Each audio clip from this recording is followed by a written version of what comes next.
శ్రీ పరాభవ నామ సంవత్సరంలో ప్రప్రథమ రాశి, మొట్టమొదటి రాశి మేషరాశి. మేషరాశి యొక్క ఫలితాలను ఇప్పుడు మనం చూద్దాం. శ్రీ పరాభవ నామ సంవత్సరంలో మేషరాశి వారికి చిలకమర్తి పంచాంగరీత్యా దృక్ సిద్ధాంత పంచాంగ గణితం ఆధారంగా ఈ రకమైనటువంటి గ్రహస్థితి ఉంది. శ్రీ పరాభవ నామ సంవత్సరంలో మేషరాశి వారికి బృహస్పతి కర్కాటక రాశిలో సంచరించడం, 4వ స్థానంలో కొంత అనుకూలంగా సంచరించడం. మేషరాశికి శని మీన రాశిలో ఏలినాటి శని యొక్క ప్రారంభ దశలో వీరికి ఏలినాటి శని సంచారం ఉండడం. ఇంకా మేషరాశి వారికి రాహు సింహం మరియు కర్కాటక రాశిలో శ్రీ పరాభవ నామ సంవత్సరంలో సంచరించడం, అలాగే కేతు కుంభ మరియు మకర రాశిలో సంచరించడం చేత మేషరాశి వారికి ఏలినాటి శని ఉన్నప్పటికీ శ్రీ పరాభవ నామ సంవత్సరం కొంత మధ్యస్థ ఫలితాలను ఇవ్వబోతుందని తెలియజేస్తున్నాను.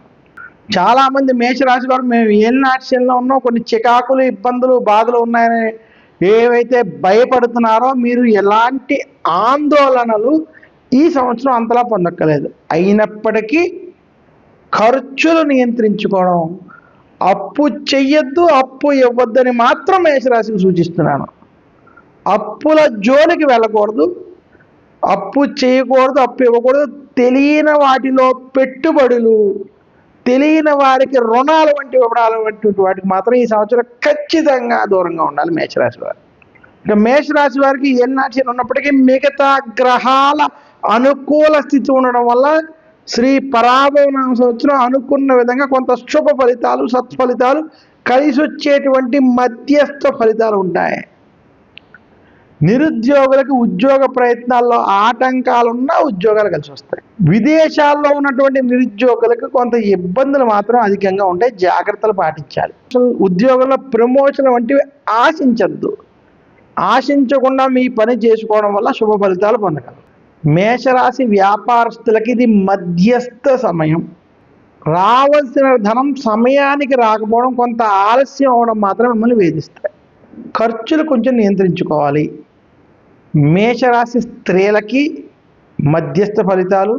మేషరాశి రైతాంగం, సినీ రంగం, మీడియా రంగంలో ఉన్నటువంటి వారికి మధ్యస్థ నుండి కొంత అనుకూల ఫలితాలు ఉన్నాయి. మేషరాశి వారికి ముఖ్యంగా శ్రీ పరాభవ నామ సంవత్సరంలో 2026 డిసెంబర్ వరకు మధ్యస్థ ఫలితాలు, డిసెంబర్ నుంచి ఏప్రిల్ వరకు కొంత అనుకూల ఫలితాలు స్పష్టంగా ఉన్నాయి.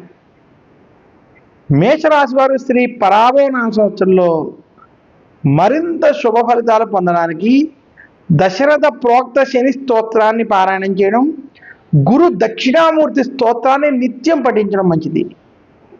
మందపల్లి, తిరునల్లారు, శని సింగపూర్ వంటి శని క్షేత్రాలను దర్శించండి.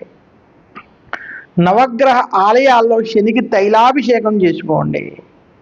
అలాగే మేషరాశి వారు వెంకటేశ్వర స్వామిని పూజించడం, ఆరాధించడం వల్ల మరింత శుభ ఫలితాలు శ్రీ పరాభవ నామ సంవత్సరంలో పొందగలరు. మేషరాశి వారు ఖర్చుల్ని నియంత్రించుకుంటూ ముందుకు వెళ్ళినట్లయితే విజయాలు, శుభ ఫలితాలని పొందగలరు అని సూచిస్తూ ఈ పై చెప్పిన పరిహారాలను ఆచరించాలని తెలియజేస్తున్నాను.